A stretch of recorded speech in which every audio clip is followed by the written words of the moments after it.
जय हिंद दोस्तों, स्वागत है आपके अपने YouTube channel target your goals पे। तो अब आज हम मिलाने वाले हैं साइंस का आंसर की, ठीक है, क्लास 10 का। तो चलिए देखते हैं और आप लास्ट में बताना कि आपको इसमें कितने में से कितने नंबर मिले हैं, ठीक है। चलिए स्टार्ट करते हैं।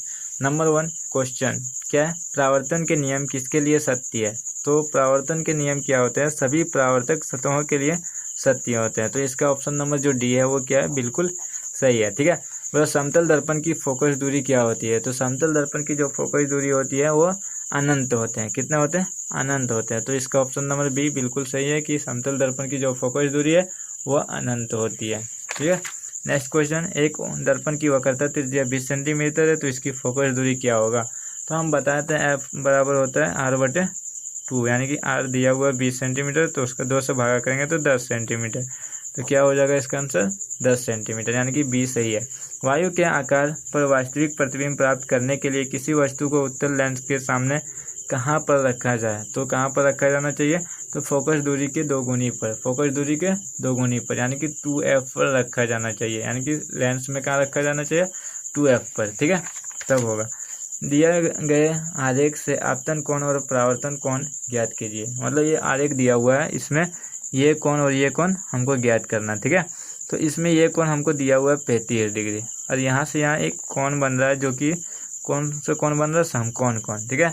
तो यानी कि 90 में हमको 35 दिया हुआ है, तो 90 में 35 घटाएंगे तो कितना आ जाएगा, 10 में 5 गया 5, 8 में 3 गया 5, यानी कि 55 डिग्री आ जाएगा। ये कितना डिग्री है, 55 डिग्री, ठीक है। तो हम पढ़े हैं कि आपतन कोण और परावर्तन कोण हमेशा बराबर होता है, तो ये भी कितना डिग्री हो जाएंगे, 55 डिग्री हो जाएंगे, यानी कि बी और नंबर इसका बिल्कुल सही है, ठीक है। मतलब एक गोलीय दर्पण तथा एक पतले गोलीय लेंस की फोकस लंबाई जो है वो -15 सेंटीमीटर है। कितना है, -15 सेंटीमीटर है। तो दर्पण और लेंस की संभवता होंगे तो दोनों अवतल होंगे, दोनों अवतल होंगे। माइनस में है तो ये अवतल लेंस होगा, ठीक है, ये याद रखना। बोला क्वेश्चन नंबर 7, बोला एक वस्तु को अवतल दर्पण के सामने 60 सेंटीमीटर की दूरी पर रखा गया है। दर्पण द्वारा बनाया गया वास्तविक प्रतिबिंब दर्पण के सामने 30 सेंटीमीटर की दूरी पर स्थित है। वस्तु का आवर्धन ज्ञात करें। तो इसका आवर्धन हो जाएगा -0.5, ठीक है। बोला एक वस्तु को अवतल दर्पण के सामने 40 सेंटीमीटर की दूरी पर रखा गया है। प्रतिबिंब दर्पण से 15 सेंटीमीटर पीछे दिखाई देती है। दर्पण की फोकस दूरी क्या है। तो इसका फोकस दूरी क्या है, +24 सेंटीमीटर। देखो जो उत्तल दर्पण बोला इसलिए प्लस का हो जाएगा, अवतल बोलता तो क्या होता, माइनस का होता। कोई दिक्कत नहीं है। एक वस्तु को अपसारी लेंस से 10 सेंटीमीटर की दूरी पर रखा गया है, जो लेंस से 6.5 सेंटीमीटर दूरी पर एक छवि बनाती है, ठीक है। लेंस की फोकस दूरी होगा, तो लेंस की फोकस दूरी +3.9 सेंटीमीटर। बोला सामान्य दृष्टि वाले युवा वयस्क के लिए स्पष्ट दृष्टि की न्यूनतम दूरी लगभग कितनी होती है। मतलब वैसे व्यक्ति जिसकी आंखों में कोई भी प्रॉब्लम नहीं है उसकी न्यूनतम दूरी, यानी कि न्यूनतम वो स्पष्ट कितने दूरी पर देख सकते हैं, तो वो 25 सेंटीमीटर दूरी पर आराम से देख सकते हैं, ठीक है, न्यूनतम। और अधिकतम पूछे तो अधिकतम बता देना अनंत होता है। बोला निम्नलिखित में से कौन सा तरंगदैर्ध्य, मतलब किस रंग का तरंगदैर्ध्य सबसे अधिक होता है। तो ये सबसे ज़्यादा किसका होता है, लाल रंग का, ठीक है, लाल रंग का तरंगदैर्ध्य सबसे अधिक होता है। मतलब विशिष्ट प्रतिरोध के लिए SI मात्रक होगा, यानी कि SI इकाई होगा, ठीक है, विशिष्ट प्रतिरोध के लिए। तो इसका आंसर ओम मीटर, यानी कि ऑप्शन नंबर बी बिल्कुल सही है। क्वेश्चन नंबर 13, 4 ओम, 6 ओम और 10 ओम को 3 प्रतिरोध को श्रेणी क्रम में जुड़े हुए हैं, उनका तुल्य प्रतिरोध क्या होगा। देखो श्रेणी क्रम में क्या है, ये दे दिया है, तो R बराबर R1 + R2 + R3, यानी कि जो दिया है उसको जोड़ देते हैं। तो 4, 6, 10, यानी कि कितना टोटल हो गया 20 ओम। इसका ऑप्शन नंबर ए बिल्कुल सही है, ठीक है। समांतर क्रम में बोलेगा तो उसको बटे में जोड़ना, श्रेणी क्रम में बोलेगा तो डायरेक्ट जोड़ देना है।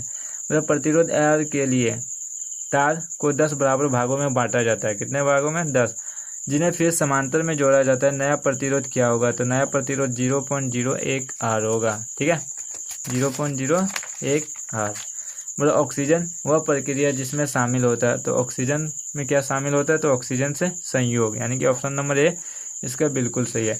मतलब जब चांदी हवा से अभिक्रिया करती है तो उस पर काले रंग की परत चढ़ जाती है, क्यों, तो क्यों चढ़ जाता है, तो Ag2S सिल्वर सल्फाइड के कारण, किसके कारण, Ag2CO3 सिल्वर सल्फाइड के कारण, ठीक है। नेक्स्ट क्वेश्चन, वह पदार्थ जो वसा और तेल वाले भोजन में मिलाया जाता है उसे क्या कहते हैं? तो उसे प्रति ऑक्सीकारक कहते हैं। क्या कहते हैं? प्रति ऑक्सीकारक। उस उत्पाद का नाम बताएं। उस उत्पाद का नाम बताएं जब लोहे की बुरादे की अभिक्रिया पतला HCl की होती है। पतला HCl की होती है तो इसका क्या होता है?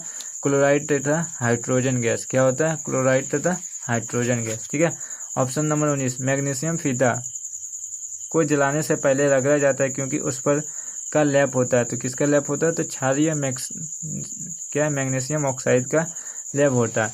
और टमाटर में कौन सा अम्ल पाया जाता है? तो टमाटर में ऑक्जेलिक अम्ल पाया जाता है। टमाटर में कौन सा अम्ल पाया जाता है? ऑक्जेलिक अम्ल। सिट्रिक अम्ल नींबू संतरा में, टार्ट्रिक अम्ल इमली में पाया जाता है। ठीक है। तो टमाटर में ऑक्जेलिक अम्ल पाया जाता है।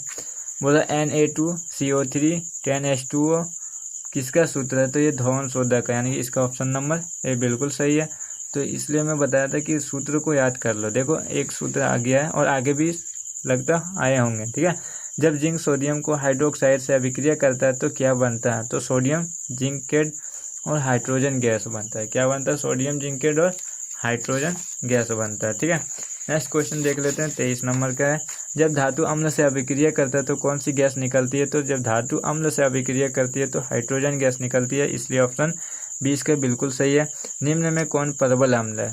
निम्न में कौन परबल अम्ल है? तो H2SO4 परबल अम्ल है। ठीक है। बोला आप में किस प्रकार की दवा का उपयोग होता है? तो एंटासिड। किस प्रकार का उपयोग होता है? एंटासिड। ठीक है। एंटासिड दवा का प्रयोग होता है।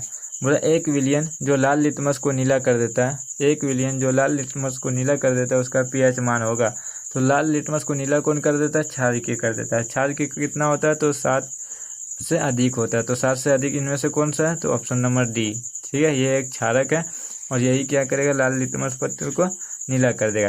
प्लास्टर ऑफ पेरिस का सूत्र, देखिए एक और सूत्र आ गया। ठीक है। इसलिए सूत्र जो है वो सभी याद करना है, बहुत ही इंपॉर्टेंट होता है। प्लास्टर ऑफ पेरिस का फॉर्मूला है CaSO4 half H2O। CaSO4 half H2O, यह है प्लास्टर ऑफ पेरिस का सूत्र। ठीक है।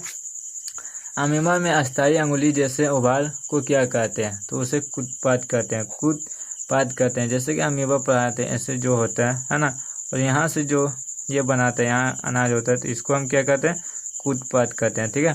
कुदपाद कहते हैं। बोला मानव शरीर का श्वसन वर्णक क्या कहलाता है? मानव शरीर का श्वसन वर्णक क्या कहलाता है? तो ये हीमोग्लोबिन कहलाता है। क्या कहलाता है? हीमोग्लोबिन कहलाता है। चलिए नेक्स्ट क्वेश्चन देख लेते हैं। Question number 30। क्वेश्चन नंबर 30, मुंह में कौन सा एंजाइम भोजन को पचाता है? यानी कि जो लार में एंजाइम पाया जाता है वो कौन सा भोजन है? तो वो होता है टाइलिन। यानी कि टाइलिन को क्या बोलते हैं? एमाइलेज बोलते हैं। वो कौन सा होता है? एमाइलेज।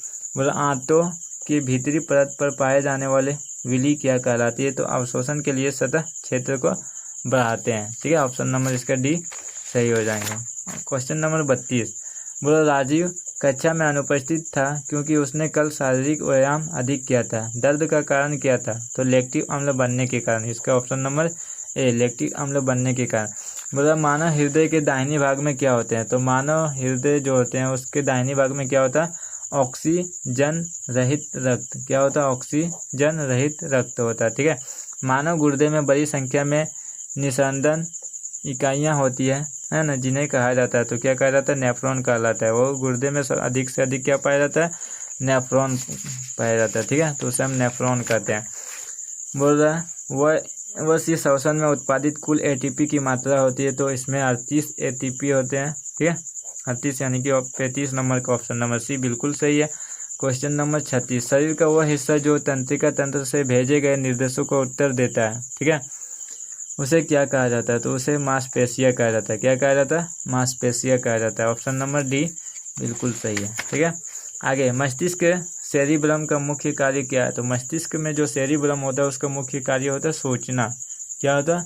सोचना। तो इसका ऑप्शन नंबर ए बिल्कुल सही है। ठीक है। सेरिब्रम का कार्य क्या? सोचना। क्वेश्चन नंबर 38, बोलो श्वास किस मस्तिष्क के हिस्से द्वारा नियंत्रित होता है? तो वो मेंडुला द्वारा होता है। किसके द्वारा? मेंडुला ऑब्लोंगेटा के द्वारा। मेंडुला ऑब्लोंगेटा के द्वारा जो हमारे मस्तिष्क के श्वास होता है उसका नियंत्रण होता है। ठीक है। कौन सा पादप हार्मोन कोशिका विभाजन को बढ़ावा देता है? क्वेश्चन नंबर 39, तो साइटोकाइनेसिस साइटोकाइनिन जो है वो क्या करता है, पादप हार्मोन को, विभाजन को बढ़ावा देता है। ठीक है, लास्ट क्वेश्चन देख लेते हैं, क्वेश्चन नंबर 40। वह मानव हृदय में कितने कक्ष होते हैं? तो मानव हृदय में 4 कक्ष होते हैं, बायां आलिन, दायां आलिन और बायां निलय और दायां निलय, ऐसे करके कितने कक्ष होते हैं? तो 4 कक्ष होते हैं। आई होप आप लोगों को ये वीडियो समझ अच्छा लगा होगा, सारा चीज़ समझ में आया होगा। तो आप लोग फटाक से जाकर के कमेंट में बताइए कि कितना आप लोगों का सही हुआ। ठीक है, और अगर वीडियो अच्छा लगा हो तो आप मेरे चैनल को सब्सक्राइब कर सकते हैं, क्योंकि आगे आने वाले और भी इन्फॉर्मेशन आप लोगों को मिलती रहे। चलिए, धन्यवाद।